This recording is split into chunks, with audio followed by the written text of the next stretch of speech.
Quando acaba a conversão?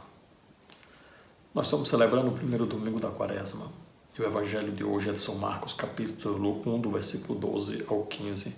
São poucos versículos, mas que têm uma riqueza muito grande. Quando acaba a conversão? Nunca. Nunca digo, nesta vida sempre necessitamos da conversão. Para alguns, a conversão é que ela está andando contra a direção da vontade de Deus, ou seja, não faz a vontade de Deus em nada.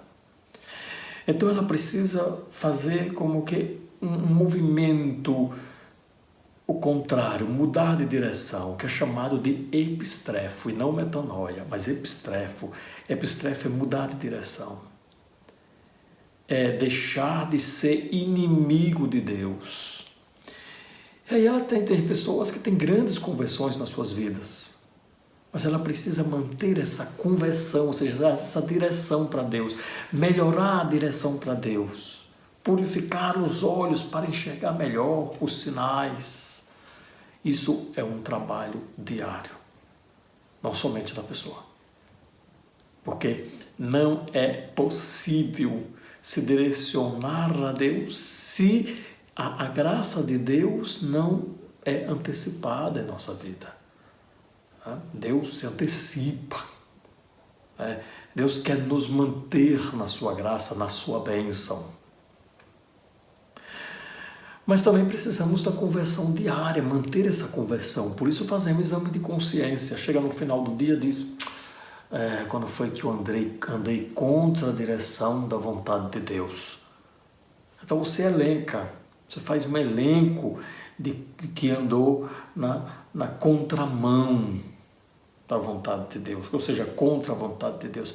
Quais foram os momentos do dia que manifestei não o seu reino, mas manifestei a inimizade com Deus? Então, nesse exame de consciência, você vai elencando e vai se esforçando, mas sabendo que a santidade ela não é construída só com o seu esforço, sempre antecipada pela graça de Deus. Tá?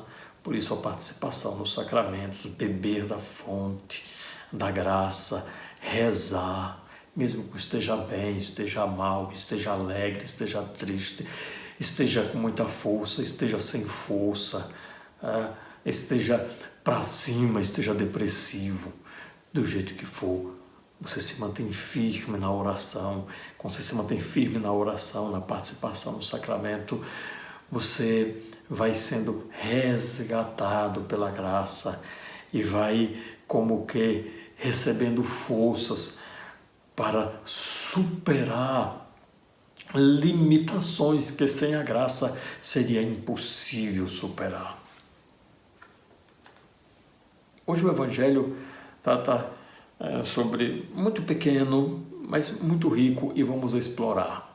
O Espírito levou Jesus para o deserto. Jesus não foi forçado para o deserto. Jesus aceitou ir para o deserto, foi conduzido para o deserto, não contra a sua vontade, porque Jesus sempre faz a vontade do Pai, faz sempre a vontade de Deus, Ele é Deus. E ali ficou por 40 dias. Ficou por 40 dias. O deserto é um lugar que não tem vida. E é justamente neste momento em que o deserto está cheio de vida, e não de qualquer vida, não de uma criatura, mas da vida eterna. No deserto esteve presente a vida eterna por 40 dias. Não somente a vida, mas a vida eterna por 40 dias. Então, nos nossos desertos, nos nossos desânimos, nas nossas noites escuras, quando tudo parece ser muito difícil, quando nos falta o alimento daquilo que necessitamos para nos mantermos equilibrados, ali estamos no deserto, devemos lembrar que Jesus fez experiência do deserto.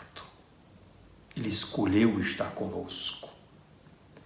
Aqui também devemos nos lembrar de ir ao encontro daqueles que estão no deserto e ser essa presença na vida dessas pessoas que se encontram tantas vezes abandonadas.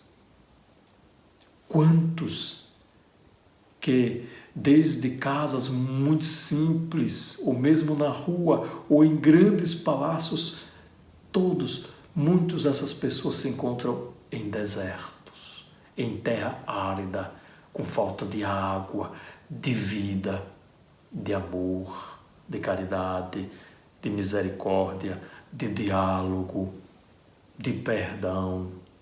Então, a falta de perdão, a falta de amor, a falta de misericórdia, a falta do que presta, nos coloca numa situação de deserto. Para escolhermos, para passar por essa crise, para escolhermos o essencial na nossa vida. Mas na igreja ninguém caminha sozinho. Estamos rezando uns pelos outros. E quando sabemos que alguém passa por esse momento de noite, devemos nos aproximar e ajudar. Né? E ajudar. Então Jesus ficou 40 dias no deserto. Foi tentado por Satanás. Ora, tem gente que confunde, pensa que ter vida espiritual amadurecer na vida espiritual é um dia deixar de ser tentado. Eu penso muito diferente. Aquele que cresce na vida espiritual, a tentação aumenta, mas a graça, a abertura à graça é tão grande que a pessoa não é vencida pelo mal. Aí está a diferença. Veja que o Santo Padre Pio da Pietrelcina apanhava, tomava surra, e outros santos tomavam surras do demônio. Mas você quer uma surra maior do que aquela surra moral, interior, de tentações muito fortes? É uma surra grande que tomamos e que muitos tomam e pensam assim: quando é que as tentações vão acabar?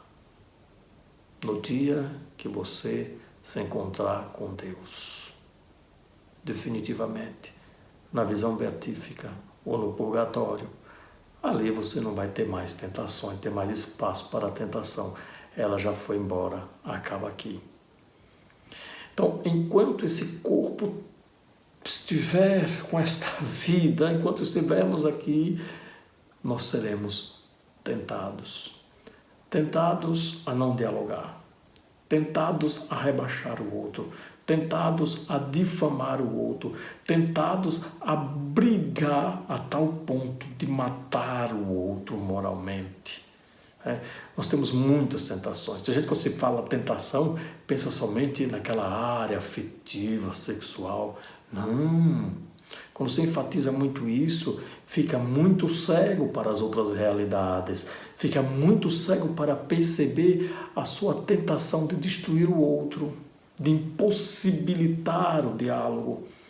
Jesus desejou profundamente. Qual foi o último pedido que Jesus fez ao Pai?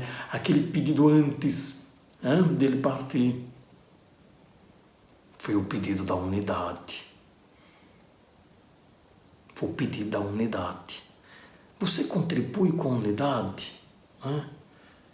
Tem gente que espera que a igreja, que todo mundo pense do mesmo jeito, que seja do mesmo jeitinho. Nunca! Nunca vai ser assim. São Pedro e São Paulo eram diferentes. São Tiago e São João eram diferentes. Os santos são diferentes, mas tem uma coisa em comum: não mandam contra a direção da vontade de Deus. É isso que temos que ter em comum na igreja: não andar na direção contra a vontade de Deus. Tudo o que for contra a vontade de Deus, porque nem sempre precisamos de uma conversão só pessoal, necessitamos de uma conversão comunitária. Uma comunidade, seja pequena, seja de 10 pessoas, seja de milhares de pessoas. Precisa fazer uma autocrítica à luz da graça de Deus para converter, né? Bom, vamos adiante. E aí, Jesus diz, o tempo já se completou e o reino de Deus está próximo. Convertei-vos e crede no Evangelho. Convertei-vos e crede no Evangelho. Ora, onde se faz a vontade de Deus, ali está presente o reino de Deus. Quer que o reino de Deus não esteja presente? É não fazer a vontade de Deus. Uma vez que não se faz, o reino se torna ausente. O reino de Deus é a presença de Deus.